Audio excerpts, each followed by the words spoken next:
जय हिंद बच्चों। क्वेश्चन है, there is a restriction endonuclease called Eco R1। What does CO part in it stand for. सबसे पहले थोड़ा सा समझते हैं रिस्ट्रिक्शन एंडोन्यूक्लियस एंजाइम के बारे में। रिस्ट्रिक्शन एंडोन्यूक्लियस एंजाइम एक ऐसा एंजाइम है जो डीएनए के विदिन यानी डीएनए के अंदर कट लगाता है। कट डीएनए विदिन इट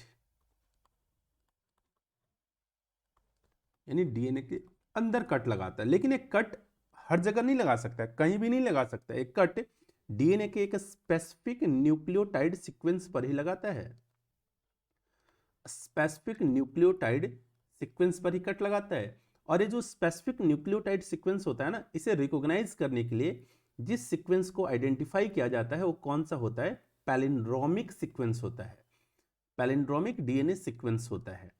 और इसी पैलिंड्रोमिक डीएनए सीक्वेंस के कारण इस स्पेसिफिक न्यूक्लियोटाइड सीक्वेंस को रिकॉग्नाइज किया जाता है, इसलिए हम लोग इसे रिकॉग्निशन सीक्वेंस भी बोलते हैं।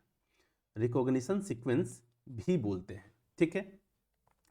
अब मैं यहां पर अगर बात करूं तो रिस्ट्रिक्शन एंडोन्यूक्लियस डीएनए के अंदर विद इन कट लगाता है। इसके कई सारे एग्जाम्पल है, उन्हीं में से एक एग्जाम्पल है जिसे हम लोग बोलते हैं इको R1।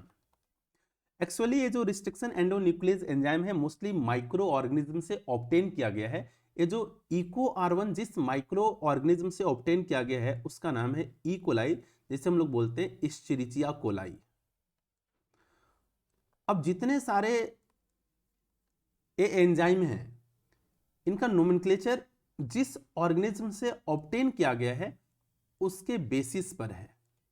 अब जैसे यहां पर जो पहला लेटर होता है रिस्ट्रिक्शन एंडोन्यूक्लियस एंजाइम का, ये उस ऑर्गेनिज्म के जेनस नेम को रिप्रेजेंट करता है। यानी जेनस नेम यहां पर कौन है? इश्चेरिचिया। इश्चेरिचिया को रिप्रेजेंट कर रहा है।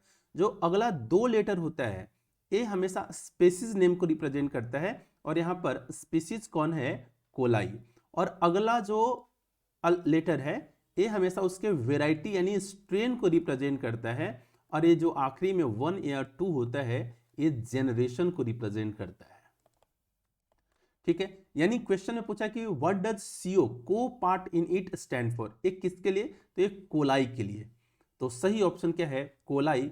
कोलोन नहीं, सीलोम नहीं, को एंजाइम नहीं। लेकिन कोलोन क्या होता है थोड़ा सा बातें कर लेते हैं। एक्चुअली लार्ज इंटेस्टाइन का एक पोर्शन होता है जो सबसे लार्जेस्ट पोर्शन होता है, इसे बोलते हैं कोलोन। लार्ज इंटेस्टाइन में 3 पोर्शन होता है, सिकम,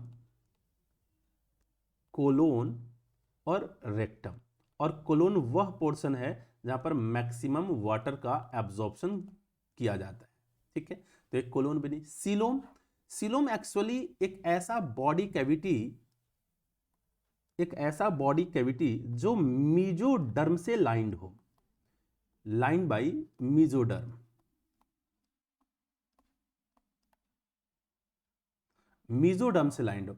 को एंजाइम, कई सारे ऐसे एंजाइम हैं जो अकेला अपने आप में फंक्शन नहीं करता, उसके साथ में उसके फंक्शन को इनहेंस करने के लिए जो जरूरत होता है उसे बोलते हैं कोएंजाइम। जैसे कोएंजाइम में कई सारे को फैक्टर भी आ सकते हैं, है ना। जैसे मैग्नीशियम आयन कई जगह एंजाइम पर, जैसे हेक्सोकाइनेज एंजाइम है, जब ग्लाइकोलाइसिस होता है हेक्सोकाइनेज हमेशा मैग्नीशियम के साथ को फैक्टर के साथ को एंजाइम के साथ ही काम करता है, यानी ये भी नहीं। यहाँ पर करेक्ट स्टेटमेंट क्या है? ए। Best of luck.